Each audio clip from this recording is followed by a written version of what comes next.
নমস্কাৰ বন্ধু বান্ধৱীসকল, technique and DR চেনেলটোলৈ সকলোকে পুনৰবাৰ স্বাগতম জনাইছোঁ। ফ্ৰেণ্ডছ, মই এই ভিডিঅ'টোৰ মাধ্যমত লৈ আহিছোঁ যে আছাম পুলিচ এবি ইউবি এপ্ৰ আৰু গাৰ্ডছমেনৰ অৰ্থাৎ 9017টা ভেকেঞ্চিৰ বাবে আপোনাৰ যিটো নেকি ফিজিকেল টেষ্ট হৈ গ'ল, মেডিকেল টেষ্টটো হৈ গ'ল আৰু আপোনাৰ কম্বাইন এক্সামটো শেষ হৈ গ'ল। এতিয়ালৈকে আপোনাৰ ৰিজাল্টখন জাৰি কৰিব নোৱাৰিলে আৰু ইতিমধ্যে হয়তো আপোনালোকে জানিব পাৰিছে যে মাননীয় মুখ্যমন্ত্ৰী ডাঙৰীয়াই কৈছে যে 10 জুনত আপোনাৰ আছাম পুলিচ এবি ইউবি ৰিজাল্টখন জাৰি কৰা হ'ব। কোনটো আছাম পুলিচ এবি ইউবিৰ কথা কৈছে তাত মানে স্পষ্ট হোৱা নাই।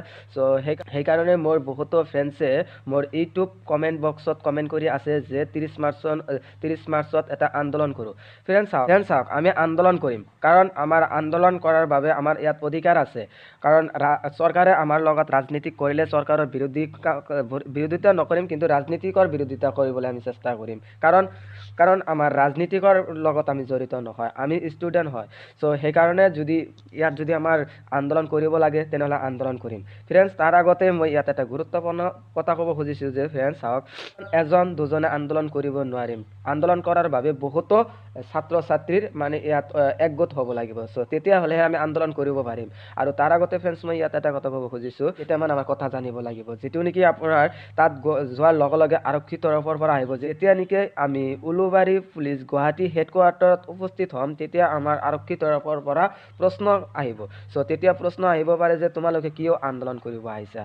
আমি তাত বেছি কথা নকৈ ডাইৰেক্ট এটা কথা ক'বলৈ চেষ্টা কৰিম যে আমি ছাত্ৰ আন্দোলন কৰিম, ছাত্ৰ আন্দোলন তৰফৰ পৰা আহিছোঁ। আমি 2018 চনত ৰিক্ৰুটমেণ্ট দিয়াৰ বাবে এপ্লাই কৰিছিলোঁ। তেতিয়া আমাৰ এপ্লাই হৈছিল আৰু আমাৰ ফিজিকেল টেষ্ট হৈছিল, আমাৰ মেডিকেল টেষ্টটো হৈ গৈছে আৰু আমাৰ এক্সামটো শেষ হৈ গৈছে। এতিয়ালৈকে আমাৰ চৰকাৰে ৰিজাল্টখন জাৰি কৰিব নোৱাৰিলে। সেইটো লৈ আমি ইয়াত আন্দোলন কৰিব আহিছোঁ, সেইটো লৈ আমি ইয়াত একগোট খাইছোঁ। এইখিনি কথাই তাত আমি মানে কোৱাৰ কাৰণে চেষ্টা কৰিম। ইয়াৰ বাহিৰত আমি একো নকওঁ আৰু তাৰ পৰা আমাক ডিক্লেয়াৰ দিব লাগিব যে আমাৰ ৰিজাল্টখন ঠিক সময়ত জাৰি কৰিব লাগে, অৰ্থাৎ 31 মাৰ্চৰ আগত আমাৰ জাৰি কৰিব লাগিব। এইটো আমাৰ তাত যায় মানে আমাৰ আবেদন থাকিব। তথাপি কিমান ফ্ৰেণ্ডছে মোক কমেণ্ট কৰিছে আপোনালোকে চাই লওক। কাৰণ আপোনালোকে যদি বস্তুখিনি চায় তেতিয়া আপোনালোকে হয়তো নিশ্চিত হ'ব পাৰিব যে ইয়াত মানুহ জড়িত হৈ আছে আৰু এইটো প্লেটফৰ্মৰ দ্বাৰা এজন মানুহৰ পৰা আন এজন মানুহলৈ এই কথাখিনি আমি ভাইৰেল কৰিব পাৰিম, অৰ্থাৎ আন এজনক জনাব পাৰিম। তেতিয়াহ'লে আমি এই কথাখিনি গোটেই অসমত জানিব পাৰিম। মই তুমি বা আৰু কেইজনমান জানিলে এনেকুৱা বস্তুটো নহ'ব, আপোনালোকে ইয়াত বহুতে জড়িত হ'ব লাগিব। সেইকাৰণে মই কৈ আছোঁ যে আপোনালোকে যদি আন্দোলন কৰিব খোজে তেনেহ'লে আপোনালোকে ওলাই আহক। কাৰণ এইকাৰণে ওলাই আহিব লাগিব যে আন্দোলন এজন গ'লে নহ'ব, তাত বহুতকেইটা একেলগে গোট খাব লাগিব, তেতিয়াহ'লে আমাৰ আন্দোলনখিনি ছাকচেছ হ'ব। আমাৰ কাৰণে বেলেগ ষ্টেজৰ পৰা মানুহ নাহিব। আমাৰ ইয়াত আন্দোলন কৰিব হ'লে আপোনালোকে ভাবি আছে যে বেলেগ ষ্টেজৰ পৰা দিল্লী, মহাৰাষ্ট্ৰ, গুজৰাট তেওঁলোকে আহিব নেকি ইয়াত। তেওঁলোকে ইয়াত নাহে, জাষ্ট এইটো আমাৰেই কৰিব লাগিব। আমি অসমৰ বাসিন্দা, আমাৰ যিখিনি প্ৰব্লেম, আমাৰ প্ৰব্লেমখিনি ছল্ভ কৰিব লাগিব। বেলেগে আহি প্ৰব্লেমখিনি ছল্ভ কৰিব নোৱাৰে। সেইকাৰণে প্লিজ আপোনালোকে ওলাই আহক। কালি যদি আপোনালোকে ওলায় তেনেহ'লে মোৰ কমেণ্ট বক্সত কমেণ্ট কৰক। মই যিকেইটা ষ্টুডেণ্ট ইয়াত জড়িত হ'ব, তেওঁলোক লৈ মই আনো এটা ভিডিঅ' কালি বনাই দিয়াৰ কাৰণে চেষ্টা কৰিম। আপোনালোকে ওলাই আহক। যদি আপোনালোকে ইয়াত ওলাই আহে তেতিয়াহ'লে মই আন এটা ভিডিঅ' ক্লিপ হিচাপে লৈ আহি মই তাত মানে কোৱাৰ কাৰণে চেষ্টা কৰিম যে কালি ইমানজন ল'ৰা ছোৱালী আমি একগোট হ'ম। সেইটো মই কালি কোৱাৰ কাৰণে চেষ্টা কৰিম। আপোনালোকে যিকেইজন ফ্ৰেণ্ডছে মানে এই ভিডিঅ'টো চাই আছে তেনেহ'লে আপোনালোকে কমেণ্ট বক্সত কমেণ্ট কৰক যে কালি মই যাম। আমাৰ কাৰণে ন্যায় লাগে, আমি অন্যায়ৰ বিৰোধী, আমাৰ ন্যায় দিব লাগিব। কাৰণ আমি 2018 চনৰ পৰা আজি 2022 চন এতিয়ালৈকে আমি ৱেইট কৰি আছোঁ। আমাক কিমান ৱেইট কৰাব। আমি ইমান ৱেইট নকৰোঁ। চাবলৈ গ'লে যে আমাৰ বয়সটো মানে অতিক্ৰম কৰি আছে। এতিয়া আমাৰ বয়স কিমান হৈছে আপোনালোকে জানে যে 2018 চনত যদি আমি এপ্লাই কৰিছোঁ তেতিয়াহ'লে আমাৰ 2022 আহিছে, তেতিয়াহ'লে আমাৰ বয়স কিমান হৈছে, কিছুমানৰ 25, কিছুমানৰ 26। এনেকুৱা মানে এজ হৈ গৈছে। আৰু কিছুমানৰ বয়ৰিং টাইম হৈ গৈছে, মানে কিছুমানৰ এনেকুৱা অৱস্থা হৈছে ঘৰত থাকি থাকি আছাম পুলিচৰ বাট চাই মানে বহুত অসুবিধা হৈছে, মই ক'ব নোৱাৰোঁ। মানে এনেকুৱা অৱস্থা হৈছে। চাওক, এনেকুৱা অৱস্থা কিয় আমি সন্মুখীন হ'ম। আমাৰ হাতত ক্ষমতা আছে যদি আমি ক্ষমতাৰ মানে কেপাচিটিটো দেখুৱাম, মানুহক দেখুৱাব লাগিব যে আমি এবি ইউবি আছাম আমাৰ লগত যি কৰিব তাকেই কৰিব দিম নে। কিয় কৰিব দিম, এইটো হ'ল আমাৰ প্ৰাপ্ত এইখিনি আমাৰ দিব লাগিব 9017টা ভেকেঞ্চি আমাৰ এইবাৰ দিব লাগিব আগত দিব পৰা নাছিল সো আগত বহুতো মানে প্ৰবলেম আছিল সো সেই কাৰণে দিব নোৱাৰিছিল সো তেতিয়া কৰোনা ভাইৰাছৰ কিবা প্ৰবলেম আছিল সো হেতুৰ বাবে মানে ঠিক সময়ত জাৰি কৰিব নোৱাৰিছিল সো হেতু আমি একসেপ্ট কৰিছো সো এতিয়া বেলেগ কোনো প্ৰবলেম নাই এতিয়া নতুনকৈ ৰিক্ৰুটমেন্ট লৈ আছে সো এটো আমি চাই আছো নতুনকৈ কমান্ডো লৈ আছে সো এনেকুৱা যদি হৈ থাকে চাওক মই এইটো প্ৰবলেম নয় আপোনাৰ যেটো নেকি এই নতুনকৈ ভেকেন্সি বিলাক লৈ আছে সো হেতুৰ বাবে আপোনাৰ এটা প্ৰবলেম হ'ব সো সেই প্ৰবলেম নয় মই এটা ভিডিও বনাইছো যদি আপুনি ভিডিওটো চোৱা নাই তেনেহলে মই এইটো ভিডিওৰ ডেসক্ৰিপচনত লিংকটো দি দিম তাত আপুনি চাব পাৰিব যে আমাৰ ৰিজাল্টখন 10 জুনত দিলে কেনে ধৰণৰ অসুবিধা হ'ব চাওক বহুত অসুবিধা হ'ব সো হেতু লৈ মই আকৌ আপোনাক ক'বলৈ মানে কোৱাৰ কাৰণে চেষ্টা নকৰো সো হেতু আপুনি যদি চাব মন যায় তেনেহলে মই এইটো ভিডিও ডেসক্ৰিপচনত লিংকটো দি দিম তাত আপুনি চাই ল'ব সো যে নহওক কালি যদি আপোনালোকে ওলাই আহে তেনেহলে ওলাই আহক চাওক আমাৰ কাৰণে বেলেগে ওলাই নাহে তথাপি মোক ফ্ৰেন্ড চাওক মোৰ এজন ফ্ৰেন্ডে কমেন্ট কৰিছে মানে ইয়াৰ আগৰ যেটো ভিডিও মই আপলোড কৰিছিলো সো হেতু ভিডিওৰ এগেইনষ্টত মানে এইখিনি কৈছে ৰাইট কৈছো বুলি সো মই যিখিনি কথা তাত কৈছিলো সো গোটেইখিনি কথা আপোনাৰ মানে ইউনিভাৰ্সাল ট্ৰুথ হেনকুৱা হ'ব ৰাজনীতিক বস্তুটো হেনকুৱা আমি ৰাজনীতিকৰ বিৰোধী সো আমি ৰাজনীতিক নকৰো আমি ষ্টুডেন্ট সো আপোনালোকে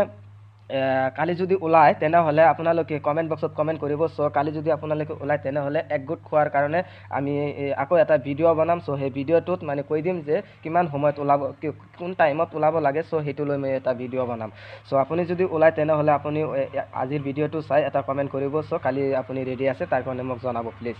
সো তাৰ পিছৰ এজন ফ্ৰেন্ডছে মোক কমেন্ট কৰিছে আন্দোলন চলাব লাগে চাওক ফ্ৰেন্ডছ তাত ঘৰত বহি থাকিলে আন্দোলন কৰিব নোৱাৰিম আমি আমাৰ বাটত ওলাব লাগিব আমাৰ একগোট খাব লাগিব তেতিয়া হলে আমি সাকসেস হ'ব পাৰিম সো সেই কাৰণে ফ্ৰেন্ডছ মই আপোনাক অনুৰোধ কৰিব খুজিছো ফ্ৰেন্ডছ আপুনি যদি আন্দোলন কৰাৰ বাবে একমত আছে তেনেহলে প্লিজ আপুনি ওলাই আহক আমি একমত আছো এজন ফ্ৰেন্ডে মোক কৈছে যে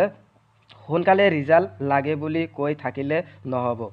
ৰাস্তাত ওলাব লাগিব সবাই আহা 30 মাৰ্চত গুৱাহাটী যাম বুলি কৈছে সো ঠিকই আছে 30 মাৰ্চত আপুনি যদি ফ্ৰেন্ড আপুনি যদি ইয়াত একমত আছে তেনেহলে আপুনি কালি ওলাক মই ওলাম সো আৰু যদি আপোনালোকে ওলাই তেনেহলে কালি ওলাওক কাৰণ চাওক আমি এইটোৰ কাৰণে যিমান লেট কৰিম সিমান আমাৰ কাৰণে অসুবিধা হ'ব সো আমি কিয় অসুবিধাৰ সন্মুখীন হ'ম সো আমাৰ কাৰণে ইমান অসুবিধা কিয় হ'ব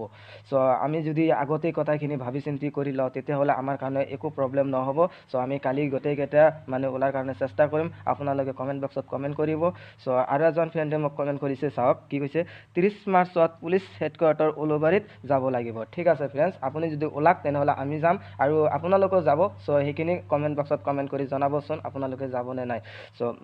তাতো আৰু এজন ফ্ৰেন্ডছে তাত মানে এনসাৰ দিছে বা তাৰ আৰু এজন ফ্ৰেন্ডছে তাত মানে উত্তৰ দিছে যে ইয়েস মই যাম সো ঠিক আছে তাৰ লগে লগে মই এস বুলি কৈছো ময়ো যাম আপোনাৰ লগত মই একমত মই যোৱাৰ কাৰণে হাজু আছো সো যে নহক আৰু ফ্ৰেন্ডছে মোক মানে কমেন্ট কৰি কৈছে যে আৰু এজন ফ্ৰেন্ডছে মোক কমেন্ট কৰিছে চাওক 9017ৰ পৰা কমেও 3ৰ পৰা 4000 মান আছে যিয়ে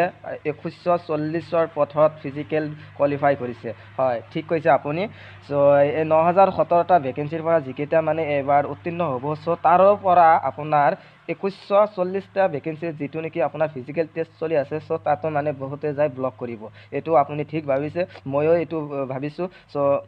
তেতিয়া হলে এনেকুৱা প্ৰবলেম হ'ব এই প্ৰবলেমখিনি আমি হ'বলৈ নিদিও সো তাৰ আগতে আমাৰ প্ৰবলেমখিনি সলভ কৰিব লাগিব সো আৰু এজন ফ্ৰেন্ডে মানে এটো মানে কমেন্ট কৰিছে যে যেটো কথা কৈছে হি ৰাইট বুলি কৈছে সো ঠিকই এটো হল সঁচা কথা সেই কাৰণে ৰাইট বুলি কৈছে ময়ো ভাবিছো এটো সঁচা কথাই সো যে নহক আৰু এজন ফ্ৰেন্ডে মোক কমেন্ট কৰিছে চাও কি কৈছে আপুনি ঠিক কৈছে ৰিজাল্টটো সোনকালে দিব লাগে কি কৰিলে ভাল হ'ব সো ঠিকই আছে কি কৰিলে ভাল হ'ব ইয়াত একো কৰিব নালাগিব সো জাস্ট আমাৰ ওলাব লাগিব আমাৰ গুৱাহাটী একগোট হ'ব লাগিব আৰু আমাক জনাব লাগিব যে আমাৰ ৰিজাল্টখন সোনকালে দিব লাগিব তেতিয়া হলেহে আমাৰ ৰিজাল্টখন সোনকালে পাম সো ফ্ৰেন্ডছ চাওক আপুনি যদি আপোনাৰ কাৰণে নিজে নাভাবে বেলেগে আমাৰ কাৰণে নাভাবিব সো সেই কাৰণে আমাৰ কথা আমাৰই ভাবিব লাগিব বেলেগে আহি ইয়াত মানে কোনো হেল্প নকৰে কোনো কথা নকব সো আমি ছাত্ৰ আন্দোলন কৰিম কাৰণ মোৰ আৰু এজন ফ্ৰেন্ডে কমেন্ট কৰিছে যে আপুনি ঠিক কৈছে ৰিজাল্টটো সোনকালে দিব লাগে কি কৰিলে ভাল হ'ব তাকে কোৱা ফ্ৰেন্ডছ ইয়াৰ বাবে আমাৰ একো কৰিব নালাগিব ইয়াৰ বাবে এটা কাম কৰিব লাগিব জাস্ট এটা কাম কৰিলে আমাৰ কামখিনি মানে হোৱাৰ বাবে বহুত % মানে হোৱাৰ চান্স আছে কাৰণ চাওক আপুনি যদি অকলে এটো কথা কয় নহ'ব আমাৰ ইয়াৰ কাৰণে একগোট হ'ব লাগিব আমি যিমানকেইটা কেণ্ডিডেট আছোঁ গোটেইকেইটা ওলাব লাগিব গোটেইকেইটা ওলাই আমাৰ গুৱাহাটী মানে হেডকোৱাৰ্টাৰ যাব লাগিব পুলিচ হেডকোৱাৰ্টাৰ যাব লাগিব তেতিয়া আমাৰ আন্দোলন নহয় চ' এইটো আমাৰ ছাত্ৰ আন্দোলন থাকিব তাত আমি যাই কম যে আমি ছাত্ৰ আন্দোলনৰ পৰা আহিছোঁ চ' আমি 2018 চনত আছাম পুলিচ AB UBত এপ্লাই কৰিছিলোঁ তাৰ আমাৰ ফিজিকেলটো হৈ গৈছে মেডিকেল টেষ্ট হৈ গৈছে আমাৰ ৰিটাৰ্ণ টেষ্টটো হৈ গৈছে চ' আমাৰ এটা বাকী আছে আমাৰ ফাইনেল ৰিজাল্টখন আৰু ফাইনেল কাট অফখন দিব লাগে চ' আৰু আপোনাৰ